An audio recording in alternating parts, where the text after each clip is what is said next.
Koen Moorefield, and today I'll be sharing the harms of social media and why you might not need to use it. Interesting fact is that over 90% of teens in the US have a social media account, and that's at least one. That means that there are 36 million teens that have a social media account. That's pretty big. The problem is that with this big amount of users, it's still extremely harmful. It's not positive at all. One of the effects of social media is the constant amount of dopamine that it gives you, which is not natural whatsoever.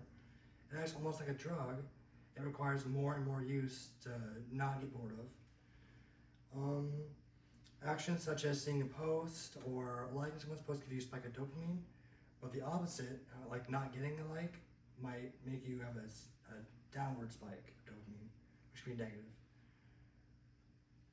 The cycle of dopamine is that you wait for the action, and you get the reward of getting a like, then you'll be on social media again, and then it just repeats, and it's not very healthy.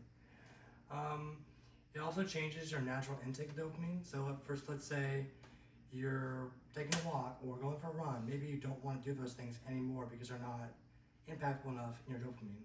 They're not good enough. It also can do an imbalance of emotions.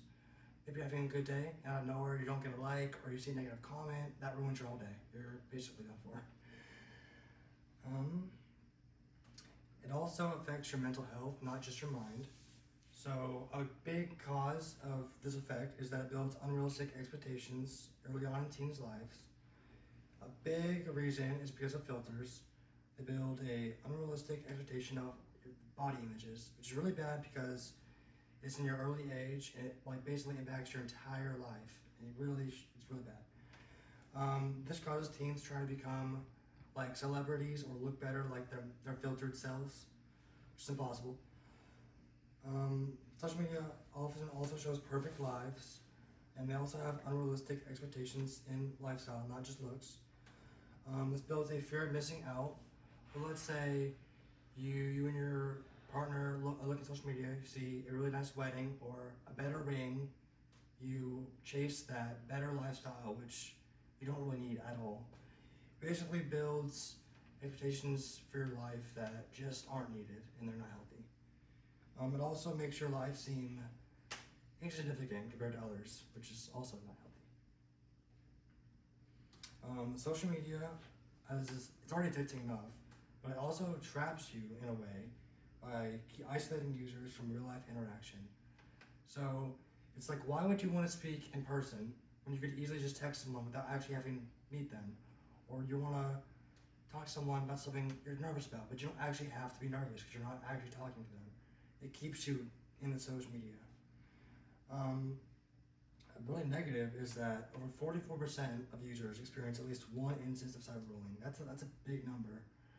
And that also helps to trap you in that cycle because you don't want to talk to anyone about it. You're scared.